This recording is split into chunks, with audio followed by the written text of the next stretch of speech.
Buçim në bu CHI. Bu CHI podcast.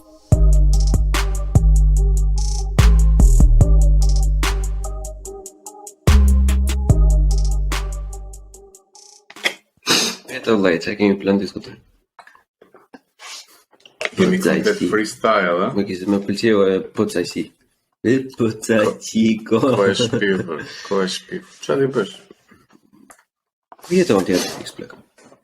Ka emër qytet që Vaduz, po, kryeqyteti Liechtenstein. Liechtenstein është një vend me 37.000 banor. Është komplet principata, domethënë, është një mini shtet. Më pak se Berati. Ka më të vegjëlit në botë, po, më pak se Berati. Edhe pse Berati me shifra eksakte, me aq njerëz sa ikin, vinë, rinë, nuk merret vesh fiks sa ka, po kam përshtypjen se Berati mund t'i ketë banor në qytet rreth 50.000, ndoshta. Kur kemi qenë në fillore, flitej për 65.000 banor. Tani kur merret i gjithë si qark, këtë e di shumë sakt para 2 vitesh, kur ka ndodh, apo duket ka qenë diçka më para zgjedhjeve të fundit, domethënë është bërë ndarja e re territoriale dhe duhet të kishte qarku 100.000 banor, të paktën të kalonte një, nuk e di, një threshold që kishin për fajsi në parlament, edhe Berati si qark kishte diku te 101.000, 102.000 banor. Po si qark merret Kuçova, Skrapari, po merr ura valoror sa pak, Liçan gjithë ato fshatra, pas Berati ka shumë fshatra. Po, ka shumë fshatra. Qytetet e tjera, unë kam vënë kot e fundit. Ka zonja dhe zotrinj, semi zotkaj se hiç mendje. Fillon me Beratin, me Vaduzin, po. S'ka gjë. Përshëndetje, kënaqësi Buçi që jemi këtu. Buçi apo Bleon, si të rasin ty, Buçi apo Bleon. Si të doj shefi ty, si Buçi, si Bleon, vetëm pa emër mos pëlet. Do t'i përzjej. Po Buçi mirë Bleoni mund të themi për shumë të dyja. Është mirë se e ndryshon atë. Liechtenstein është vend shumë i vogël.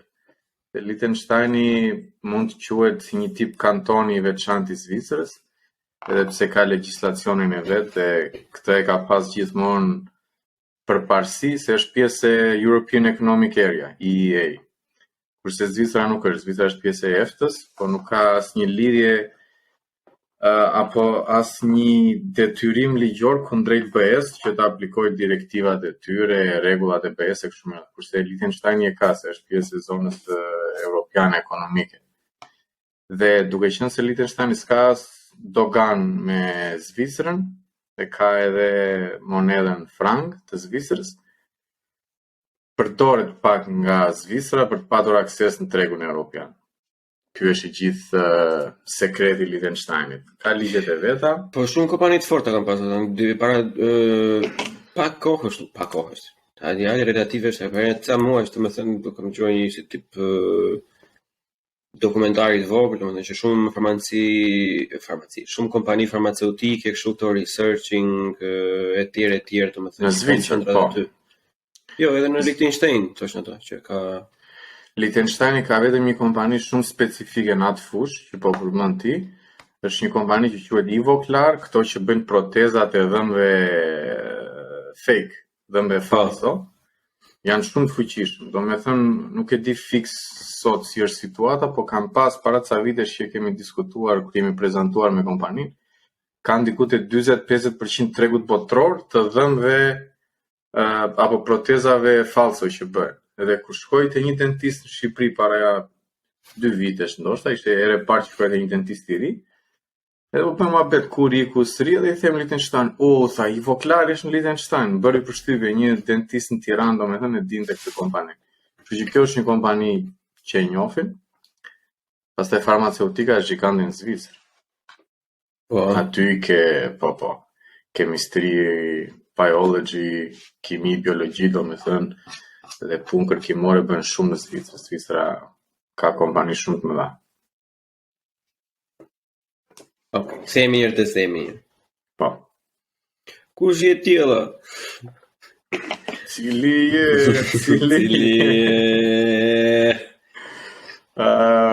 Unë emrin e plot e kam Kasem Zotkaj.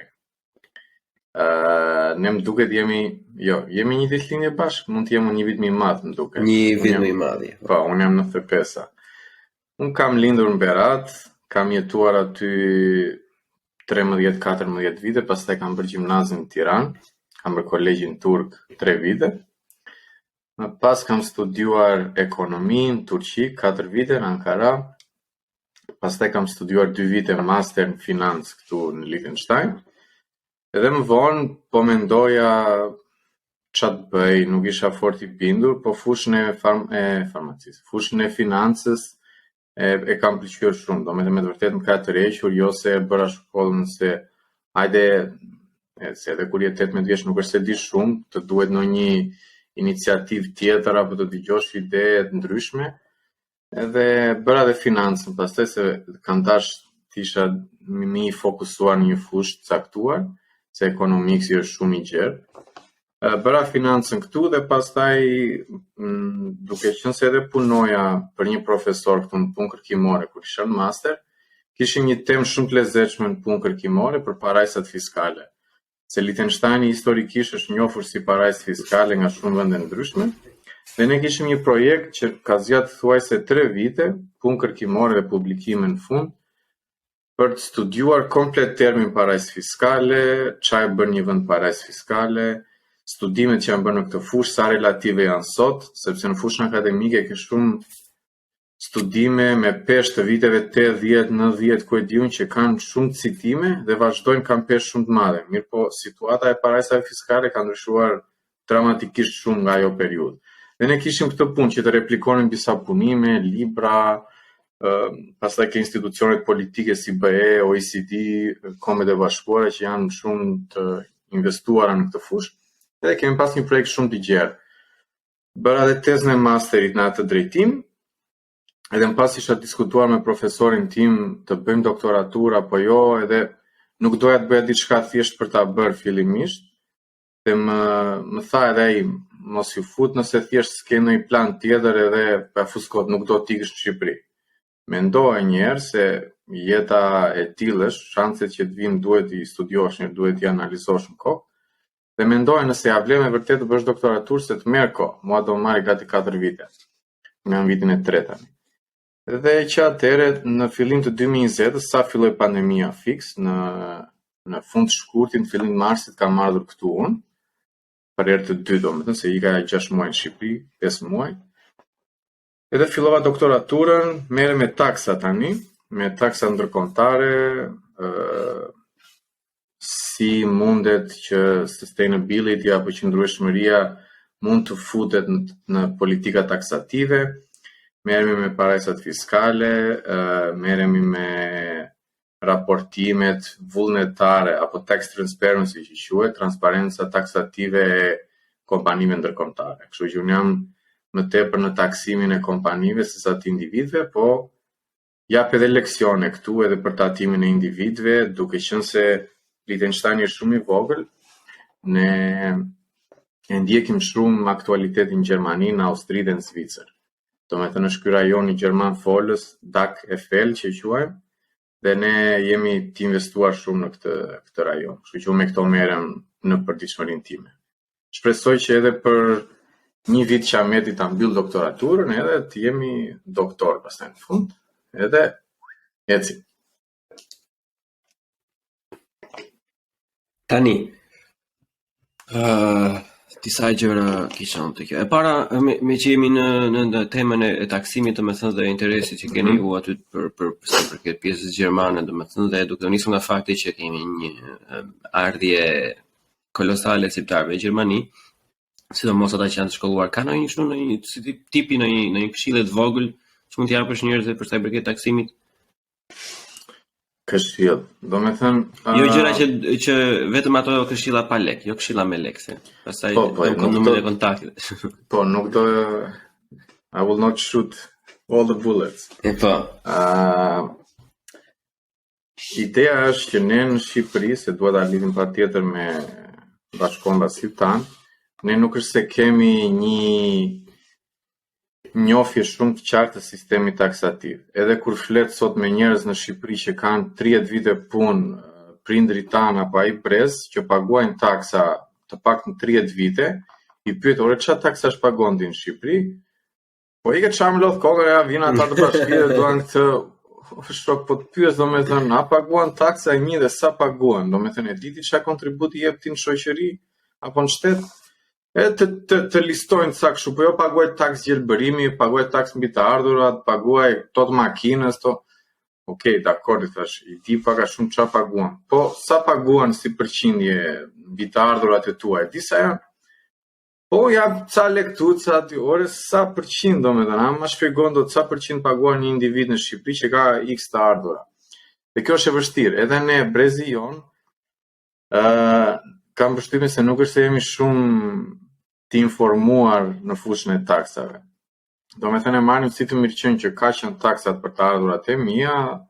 Në Shqipëri s'bëhet fare deklarim se kryesisht njerëzit kanë vetëm të ardhura nga puna, ato të punës të mbahen direkt, ca janë për kontribute shoqërore, ca janë taksa mbi të ardhura, dhe ato kalkulohen në mënyrë automatike pak a shumë nga punëdhënësi. Kështu që ne në Shqipëri nuk kaq njohim se kryesisht nuk e di sa e përgjithshme është, po jam shumë i bindur që është e përgjithshme, njerëzit me një rrogë jetojnë.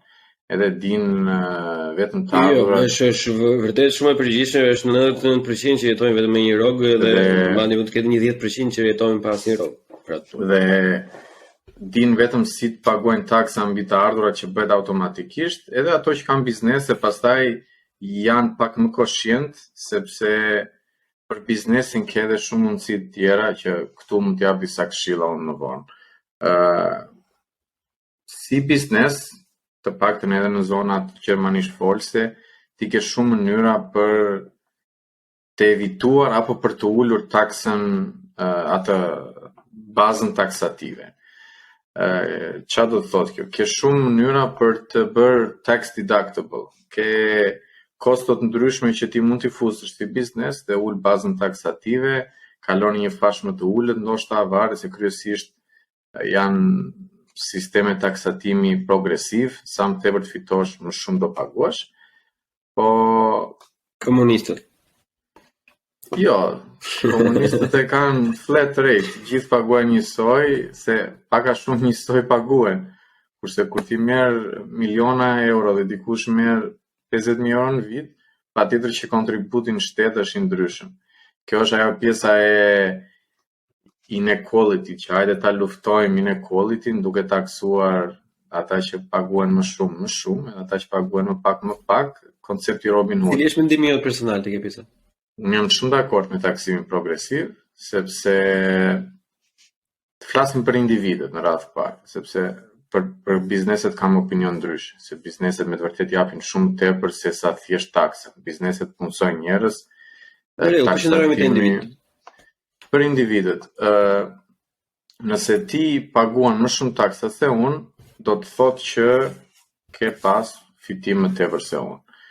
Parimisht, kjo të shtyn ty, ndoshta mund ta mendosh që pse do të punoj aq fort unë, kur mua shteti do më mbledhë më shumë taksa.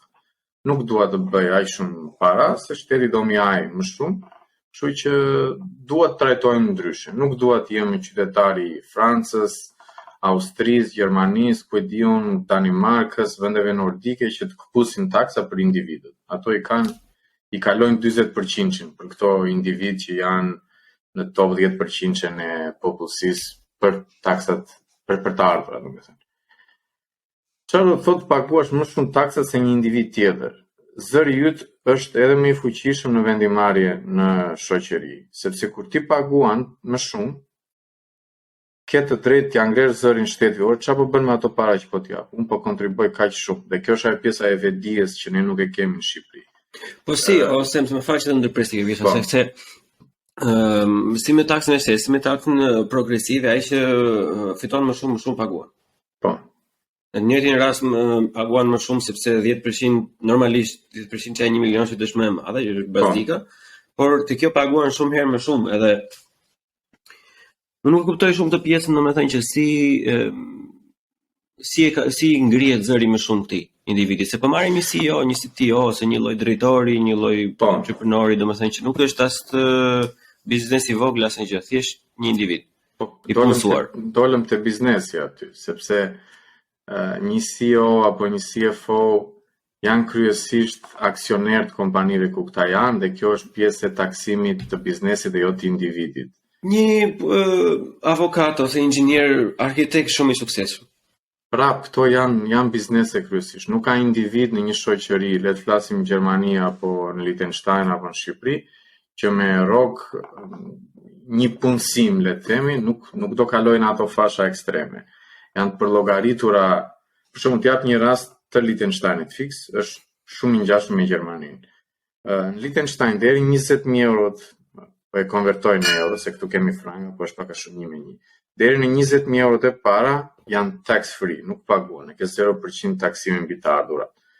Pse është 20.000 euro? Sepse kështu përllogaritet nga shteti minimumi jetik që ti jetosh në këtë vend. Që ti jetosh për një vit, ty të duhen të paktën 20.000 euro. Këto janë pa takse. Kalon fashë e dytë, nga 20 deri në diku 50 e ca mijë, ti këtu paguan 8%. Ke fashën tjetër, 50 e ca mijë deri në 100 e ca mijë kalon të 12-14, dhe maksimumi këtu shkon 24%, dhe 24% që është maksimumi këtu, dhe është një vend që ka taksa të ulta, shkon për ata që fitojnë minimalisht 450.000 në vit. Që 450.000 në vit nuk i fiton askush, duke qenë thjesht i punësuar diku, por është detyrimisht aksioneri një kompanie, është partner diku, kjo është lidhur ngushtë me biznesin pastaj. Ka një pyetje të vogël për sa i përket të ndarjes, sidomos te klasa e parë dhe e dytë, domethënë se që deri në 20k hamendësisht domethënë u taksohet. Pastaj deri në 50 prap hamendësisht domethënë pimalom taksohet. Këti që fiton deri në 50 domethënë i taksohet vetëm diferenca 30 apo e gjithë shuma? Po, kështu bëhet ndarja. 0 deri 20 0 taks, 20 deri në pjesën e fundit 50 që i bie 30.000, kjo do taksohet me atë përqindje që është caktuar për këtë grup.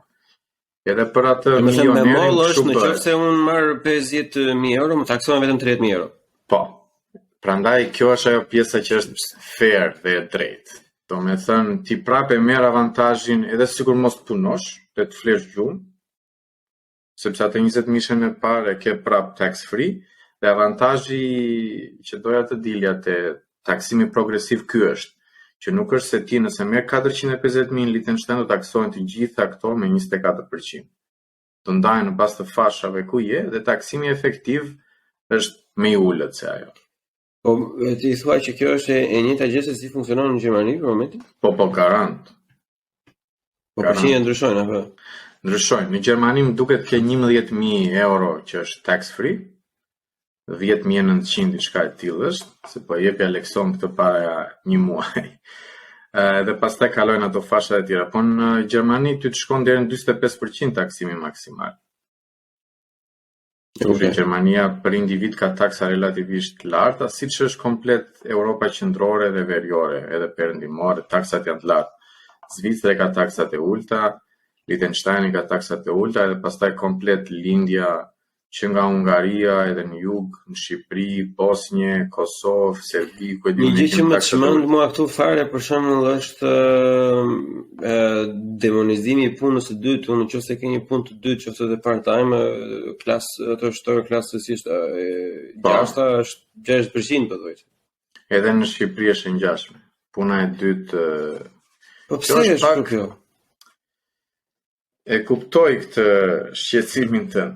Kryesisht puna e dytë varet nga lloji punës dytë, po unë do thosha që është një klasë shumë e veçantë sepse janë relativisht një grup i madh njerëzit që futen si të vetë punësuar.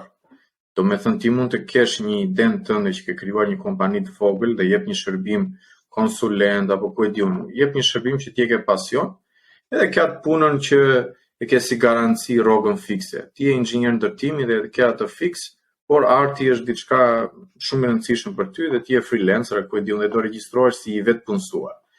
Dhe për vetë punësuarit, taksat janë pak më të ulta se kur je i punësuar. Domethënë varet se këtu hyn diçka tjetër në lidhje me koston që ti ke si i vetë punësuar apo me fitimin që ti bën. Ke dy diferenca ndryshme.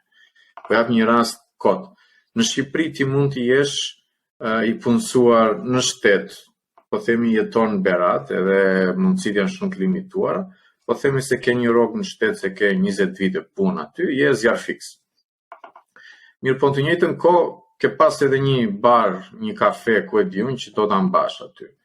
Dhe këtë mund ta regjistrosh si person juridik ose si person fizik, që je ti aksioneri komplet, nëse mund ta quajmë aksion atë.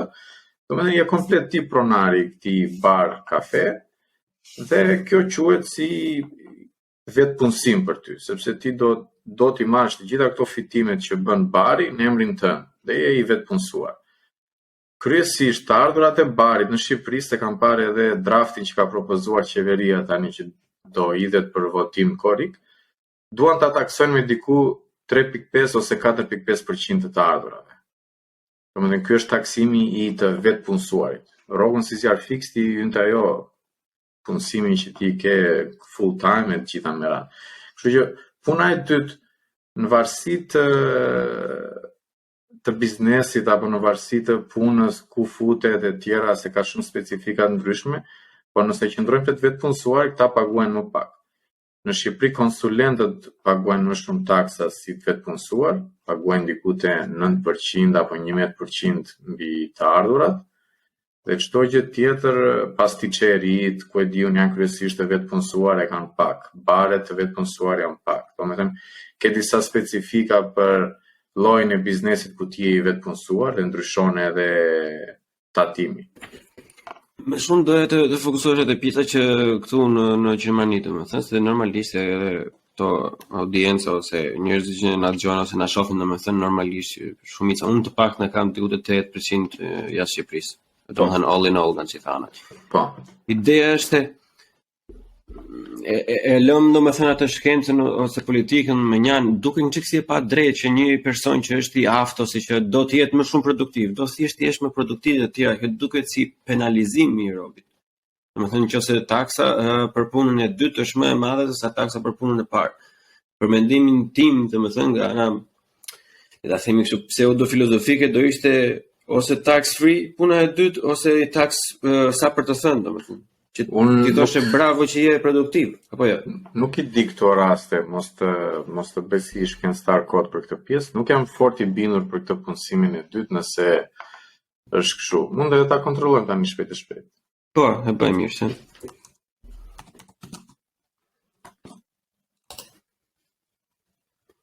Mund ta bëjmë këtë ne. Ja po e shoh në Zvicër.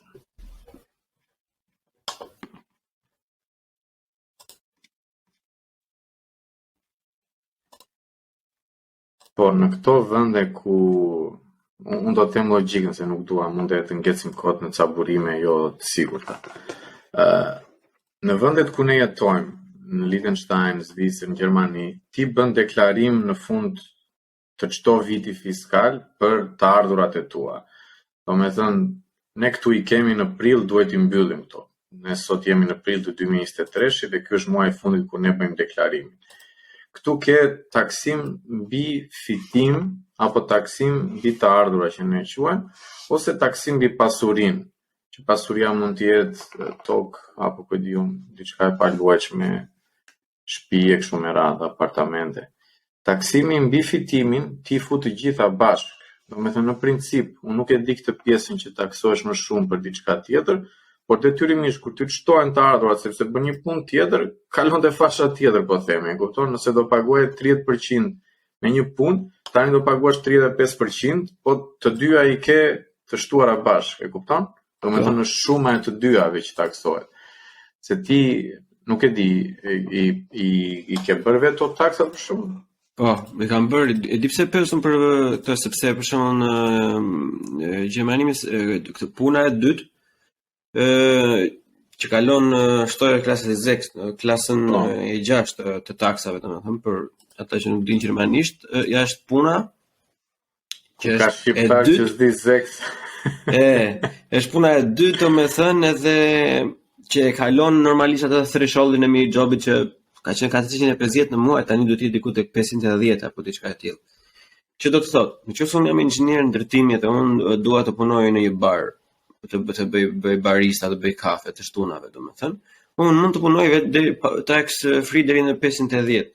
Në momentin që mua do më marrin si këshilltar baresh ata që ti këshillojnë si ti bëj kafen, domethënë atyre dhe të më paguajnë 2.000 euro, unë as 1.000 euro nuk i marr neton më. E kupton?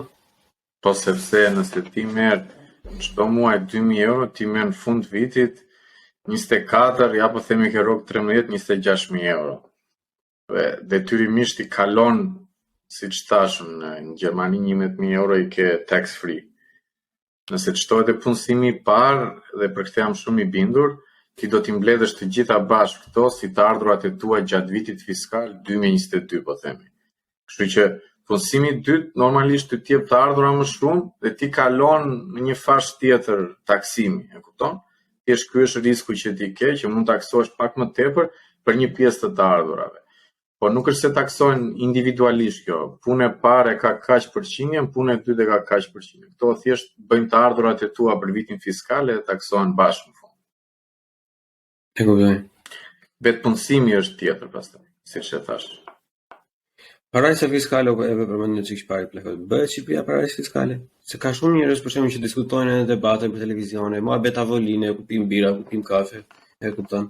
Shikojmë nga bota, shikojmë nga vendet latine, shikojmë këtej nga Arabia, domethënë që i bëjnë të rrugë gjëra. Sa reale është kjo vërtet, sipas mendimit të gjithmonë, domethënë. Shiko.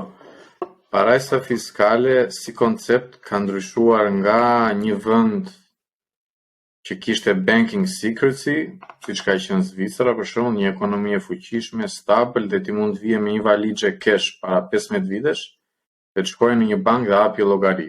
Ky ishte evazion i pastër fiskal, se ti fsheje këto para, askush nuk e dinte ku i çove lekët, nga erdhe, çfarë bëre, hapi një llogari aty dhe ishte në rregull.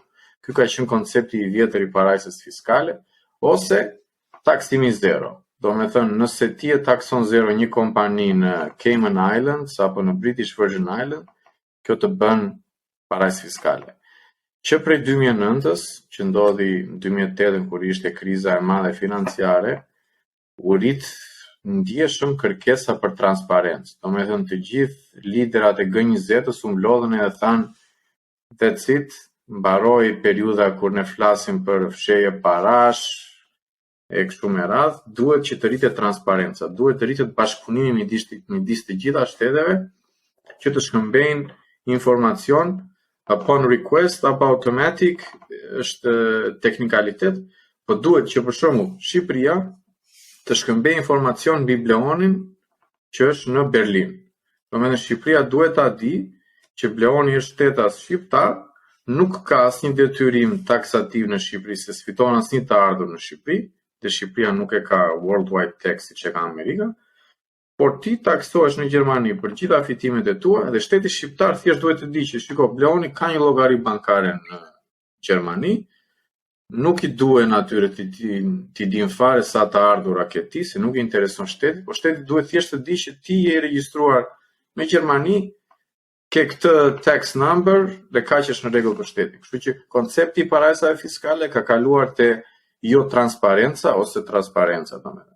Nëse ne rrisim bashkëpunimin multilateral apo edhe bilateral, përdorimi apo efikasiteti i një parajse fiskale bie ndjeshëm. Të kthehemi te pyetja jote, a mund të bëhet një vend, dhe të marrim rast specifik Shqipërinë parajsë fiskale. Parajsë fiskale bëhesh sepse ligji të bën parajsë fiskale. Dhe ti nëse ke mjaftueshëm vota në parlament, vendos një ligj çfarë duash, po themon një ligj që nuk do ti të shpërndash informacion me vendet e Europës, afuskore. Ama cili është risku që ti merr kur do të bësh parajsë fiskale me vetdije, flasë? Nuk do kesh më bashkëpunim me vendet e tjera, do të fusin në blacklist. BE-ja do të fusin listën e tyre të zezë, në listën e vendeve jo bashkëpunuese, merren ca defensive measures, ke 4-5 pikat ndryshme që ja bëjnë shumë të vështirë bizneseve të huaja të operojnë në Shqipëri. Kështu që të qenë parajsë fiskale sot do të thotë bizneset e huaja në atë vend do ta kenë shumë të vështirë të operojnë. 1. Do t'jap një rast shumë të lezetshëm që nuk e di sa zyrtar është për momentin, po do ta lidh me parajsën fiskale. Dhe kush e dëgjon këtë më vonë mund të thellohet pak dhe ta mendojë dhe të bëjë një kërkim të vogël vetë. Top Channel-i kanë dalë disa dokumenta që është shitur për 9 milion euro të gjitha aksionet të një kompani në St. Kitts and Nevis, Shën Kristof, si e ka edhe Nevis në Shqip. Është një ishull në Karaibe, që detyrimisht në atë rajon të botës ke pas shumë influencë britanike dhe amerikane, se ato gjitha vendet aty janë ose British Overseas Territories, ose kolonia apo territore dhe juridiksione në qeverisjen amerikane. Dhe detyrimisht shumë njerëz menduan, ore prit, me vërtet po shitet Top Channel-i të një kompani që operon në këtë ishull, edhe u ngritën zërat, është parajsë fiskale, po përpiqen të bëjnë evazion fiskale, shumë e radhë. Dhe që të kuptojnë njerëzit çfarë do të thotë që ti të operosh apo të kontrollohesh nga një kompani, se quhet parent company tani ajo, që ka komplet aksionet e Top Channel. Top Channel në këtë rast nuk e di nëse është e vërtet, nuk është listuar akoma në QKB. Nuk kemi ndonjë detyrim ligjor tani të themi të vërtetën. Kanë dalë shumë dokumente që thonë ka ndodhur. Nëse kjo është e vërtet, Top Channel-i zotrohet 100% nga një kompani në St. Kitts and Nevis. Duhet parë në dy këndvështrime. Duhet parë në këndvështrimin e vendit ku zotrohen këto aksione sot, edhe çfarë ndodh me Top Channel-in e me fitimin e Top Channel-it në Shqipëri. St. Kitts and Nevis është një vend që ka pas një historik shumë të zezë, le themi, apo problematik në këtë fash, në fashën e tax havens dhe të parajsave fiskale. Është një vend që ka pas problematika me shkëmbimin e informacionit automatik dhe ka pas edhe probleme në trajtimin e country by country reporting, që një kompani në St. Kitts and Nevis të raportoj për të gjitha entitetet që kanë në përbot. Domethënë këto i mbledh thjesht si grup ai aty dhe raporton si grup dhe nuk i bën specifikimet që ku kanë këta investime, çfarë kompani zotrojnë kështu me radhë. Kjo është një problematik shumë e madhe për OECD dhe për BE-n. Është një vend që nuk e di nëse mund ta quash parajsë fiskale, por është një vend që ka problematika dhe historikisht është quajtur parajsë fiskale. Sot nuk e ke në listën e zezë të BE-s, as të OECD, por është një vend që është grey listed, ka problematika. Çfarë ndodh në rastin e Top Channel-it? Nëse Top Channel zotrohet 100% nga një kompani me rezidencë taksative në St. Kitts and Nevis, do të thotë që 100% fitimeve mund të kalojnë në St. Kitts and Nevis dhe është komplet legale, sepse Top Channel i thotë, shiko, unë operoj në Shqipëri, kam kaq gazetar, kam kaq kamera, kam kaq makina, ky është lokacioni jonë, i bëjmë gjitha të ardhurat këtu, por unë nuk jam pronari vetes time. Pronari im është një vend tjetër dhe unë jam i detyruar t'ia kaloj pronarit gjitha parat, se ata janë aksionerë. Nëse aksioneri në këtë rast i kërkon t'i marrë gjitha fitimet si dividend, dhe kjo është më e përgjithshme, të gjitha parat kalojnë në St. Kitts and Nevis dhe Chelsea komplet është që St. Kitts and Nevis është British Overseas Territories, që do të thotë është influencë britanike. Shqipëria ka nënshkruar me Britaninë e Madhe një marrëveshje dypalshe për double tax, do me thënë që të evitosh taksimin e dyfisht të fitimeve, apo ka shumë nene specifike, le të qëndrojmë të ardhurat që bëhet në një nga këto dy vende.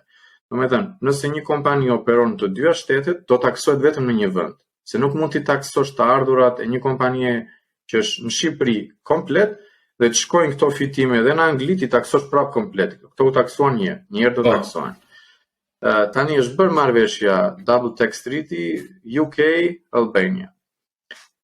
Specifikisht, për një kompani që zotron të paktën 25% aksioneve në Shqipëri apo anasjelltas, do taksohen dividendet në nivelin e 5%. Do me thënë, çdo fitim që mund të bëj Top Channel-i në Shqipëri, mund të kalojë në St. Kitts and Nevis dhe shteti shqiptar të mbledhë vetëm 5% taksa nga 15 që është aktualisht apo 23 që duan ta ndryshojnë. Domethënë shteti shqiptar i çiç me çpash pasqyrën financiare të vitit të kaluar, Top Channel mund të mbasi ja 200-250.000 euro taksa që mund t'i mblidhte nga Top Channel. E do mbledhi shumë më pak. Kështu që ky është risku që një shtet merr në këtë rast Shqipëria, mirë po gjithë kjo strukturë është një strukturë shumë e mirëfill dhe shumë ligjore, nuk ka asnjë gjë jo ligjore këtu. Thjesht nuk është etike, po ne apo shtetet nuk bëjnë diskutime etike, ato bëjnë diskutime politike dhe këto janë marrëveshje që ndodhin shpesh. Në rastin laboratorik që sapo morëm tani për shkak se është tjetër gjë. Ideja është, okay, do taksohet në deri në 5% në Shqipëri domethënë. Po atje ku vetë si nuk kanë taksa të mëdha, pse e kalon atë atje? Se normalisht do ketë taksa më të butë ai vend, nëse kalohet atje fitimi apo. Po jo vetëm ajo, atje mund t'i kesh edhe 0%, po ti s'ke aktivitet fare aty. Do me thënë ty të duhet aktivitet, të duen substance që quhet në taksim, të duen tavolina, kompjuter, njerëz e kështu me radhë që të kesh rezidencën taksative. Ata nuk e kanë në St. Kitts and Nevis, po ata janë pronar të çdo të ardhurë që bëhen në Shqipëri. Kështu që me këto marrëveshje dypalëshe apo multilaterale, fitimet në Shqipëri të kalojnë diku tjetër dhe në bazë të artikujve specifikisht që janë nënshkruar, edhe përqindja e taksave apo fiksa taksor janë specifikuar aty. Kështu që Shqipëria në këtë rast u mbet, duke qenë se Top Channel është më duket kanali më i madh shqiptar apo media më e madhe. Kështu që nuk e di. Mund të jetë. Gjithsesi kjo ishte pasqyra që pse mund t'i përdorin me disa parajsa fiskale apo edhe jo parajsa fiskale. Nëse ti e komplikon strukturën e një kompanie shumë dhe mund t'i jesh tax resident në disa vende ndryshme, ti fiton. Fiton si kompani sepse i bën çorb komplet o vendet, edhe përpiqesh që sa ti çosh tu, sa ti çosh atje, ti ke konsulent financiar apo ligjor që i njohin shumë mirë këto tax loopholes.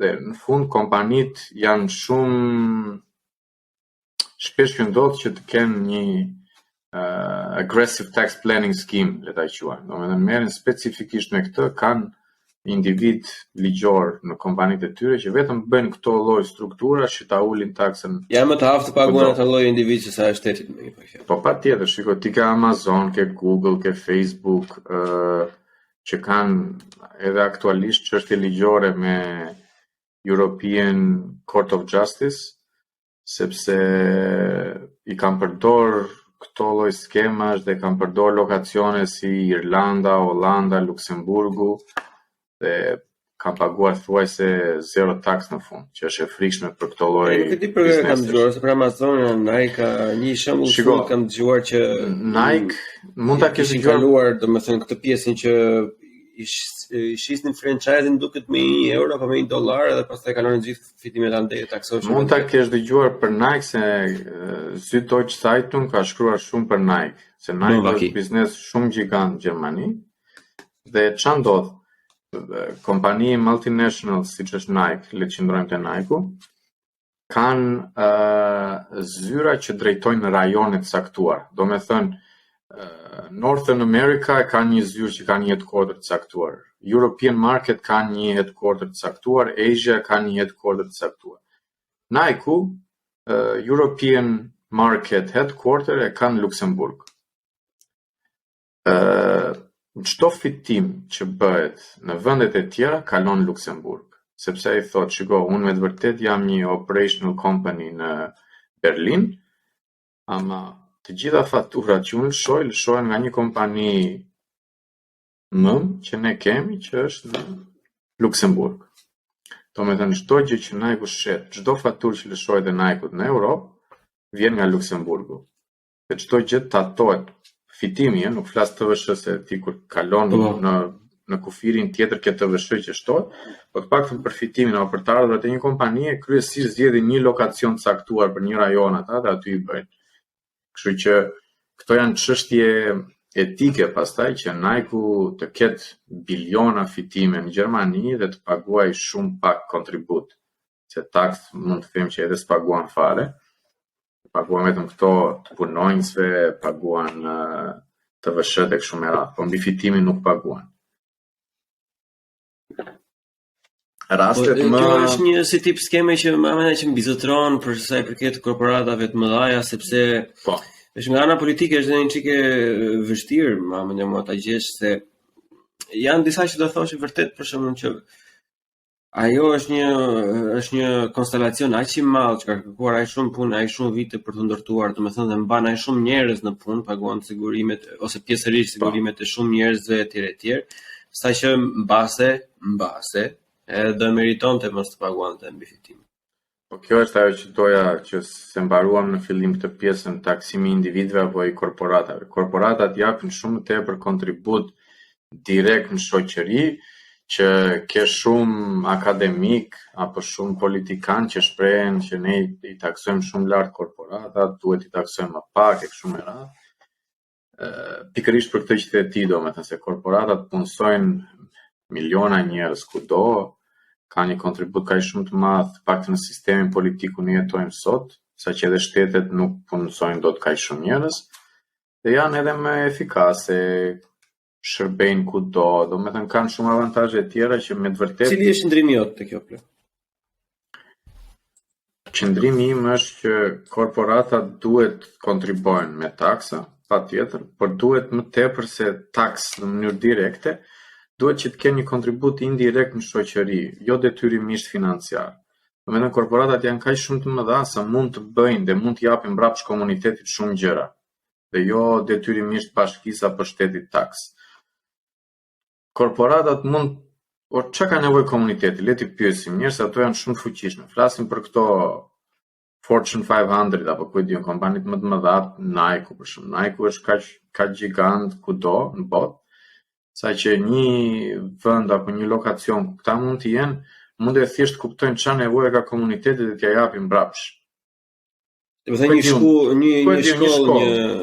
një shkollë, një park, një sistem më të mirë energjetik. Ure shumë gjëra të ndryshme, korporatat kanë fuqi të bëjnë këto, dhe kjo mund të jetë edhe se janë futur këto politikat, të paktën 5-6 vitet e fundit, corporate social responsibility, që kompanitë duhet të jenë socially responsible për çdo lloj gjëje që ndodh në komunitetin rreth e rrotull. Sustainability është një fushë shumë e gjerë, që nga 2015 është fut fuqishëm për korporatat, sepse korporatat mund të kenë impakt në behavior të popullatës. Ke 17 goals apo targets të Sustainable Development Goals të Kombeve të Bashkuara që kompanitë janë shumë të dhëna për të patur një impakt në shoqëri sot. Domethënë jo gjithçka është thjesht financiare dhe kontribut financiar, po edhe mund të japë një impakt shumë të madh kudo në botë. Ky është qëndrimi im, që korporatat duhet taksohen, nuk duhet taksohen shumë lart, dhe këtu mund diskutojmë në sa është lart e sa është poshtë. Sot për sot ka një direktiv që e kanë marrë përsipër thuajse 90% e globit, paktën nga GDP, nga ekonomia, që duhen të taksohen korporatat minimalisht 15%. Kjo është direktiva dhe ky është, le të themi, premtimi që është bërë, dhe kjo do hyjë në fuqi vitin tjetër. Korporatat do të taksohen, flasim për korporatat me fitim grupi minimalisht 750 milion euro, domethënë korporata shumë të mëdha, multinational groups. E di pse kam frikën nga kjo, personalisht domethënë, se po trajtojmë se në këto lloj temash për shembull unë jam normalisht një person më normal i mund, se nuk kam informacion të thelluar. Unë i kam frikë to kur gjithmonë flasim jo tax të rich, jo tax korporatat e tjera për të vetëm fakt sepse ajo lloj korporate në momentin e parë që do taksohet, do e përkthejnë në çfarë në rritje të çmimesh për produktin që shet ose për atë gjën që ajo sjell në treg, kështu që në fund fare ai individi i vogël do e paguaj. Ja të shpjegoj unë diçka. Jam pjesërisht dakord me ty. Jam dakord sepse normale çdo kosto që i shtohet kompanisë mund të na bjerë ne. Jo detyrimisht na bjerë, po mund të na bjerë.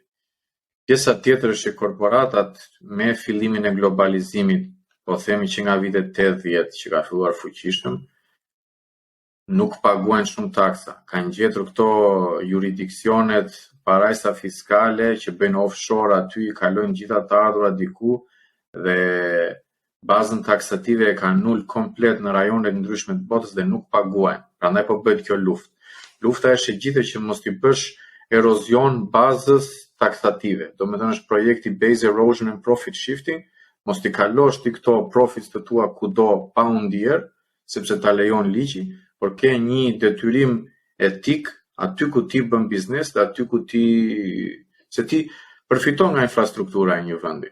Çdo korporat që është në Berlin përfiton nga rrugët e shtruara, përfiton nga interneti shtrir këto, përfiton nga uji, përfiton nga shërbimet e shtetit tjera, e kupton? Kështu që edhe ti duhet t'i japësh diçka mbrapsht, si gjithë ne që përfitojmë nga infrastruktura. Duke qenë se këto korporatat e mëdha kanë të paktën 40 vite që ku nuk futen, gjenë ca vrima ligjore që janë, po them, janë gjitha të ligjshme, i gjenë këto mundësit për ta ulur atë barën taksative dhe nuk paguajnë. Paguajnë shumë pak në fund. Dhe problematika u bë dhe më e madhe me digitalizimin e ekonomisë, se Netflix, Facebook e Google ti s'ke ku i kap. Netflix në Gjermani ka më duket 5 milion përdorues.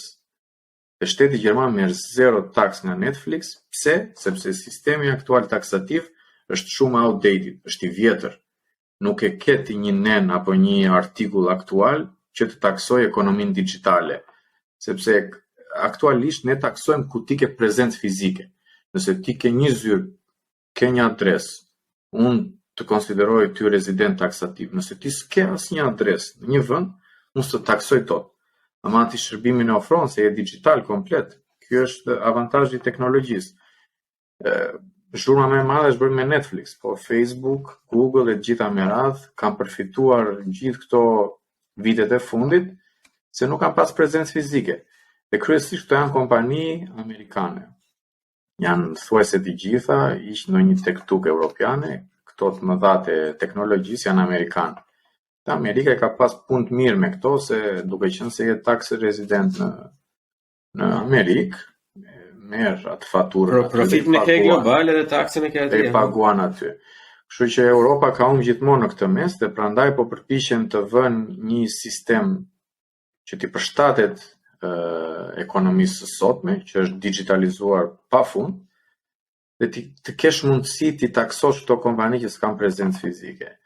Edhe në Amerikë, që ke sa shtete janë, 50-51 shtete amerikane, edhe aty ke sisteme të ndryshme taksative nga shtet në shtet. Edhe brenda Amerikës bëhet, le të themi, tax avoidance, jo tax evasion, bëhet një evitim i taksave, jo evazioni i taksave, bëhet një evitim sepse ke shumë të lehtë kalosh nga një shtet në tjetër ku ka më pak taks, edhe e hap aty headquarterin tënd, i kryen gjitha shërbimet kudo në Amerikë, por do e kesh tax residency në Wyoming apo në Delaware që janë të famshme për taksat ulta.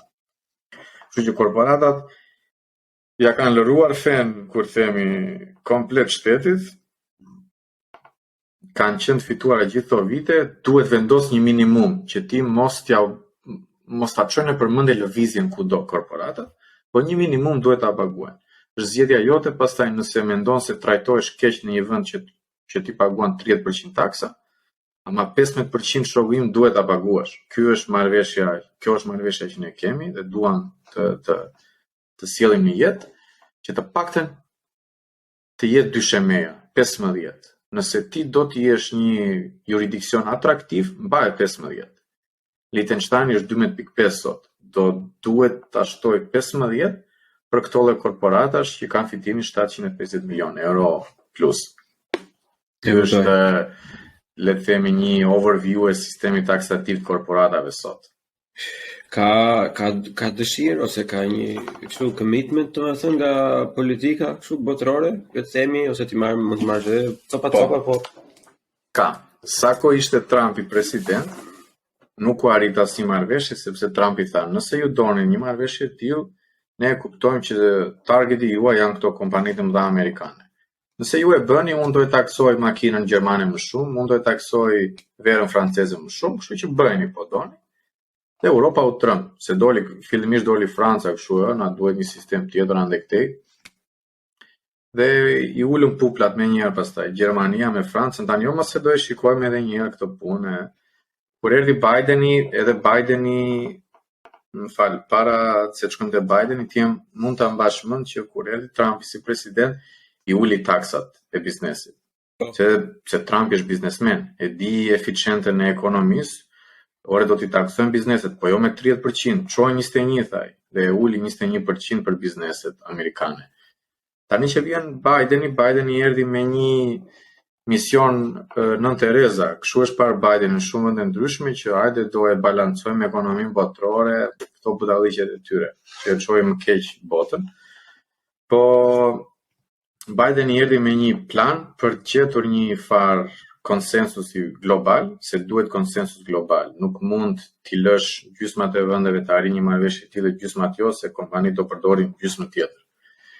Kështu që për momentin janë 140 shtetet botës që kanë dhënë edhe okejin, edhe kanë rënë dakord që kjo të hyjë në fuqi vitin që vjen. Dhe siç e thash edhe më herët, këto 140 shtete janë mbi 90% e global GDP. Janë gjitha ekonomitë më të mëdha, çfarë duash mendo ti ke aty. Janë ca vende kryesisht afrikane që janë pjesë e marrëveshjes, që ato s'kanë në një infrastrukturë që mund të ofrojnë diçka, apo ke ca vende tjera që s'kanë një qendër financiare të zhvilluar që mund të evitosh taksa kështu me radhë. Shqipëria është pjesë e marrëveshjes, edhe pse nuk është ndonjë faktor i rëndësishëm, por Shqipëria kryesisht i kanë ndjekur këto politika ndërkombëtare dhe çfarë thoi Gjermania, çfarë thoi BE-ja, çfarë thoi Amerika, ne jemi okay, ecim. Pa i kuptuar ndoshta edhe shumë, po kemi qenë okay.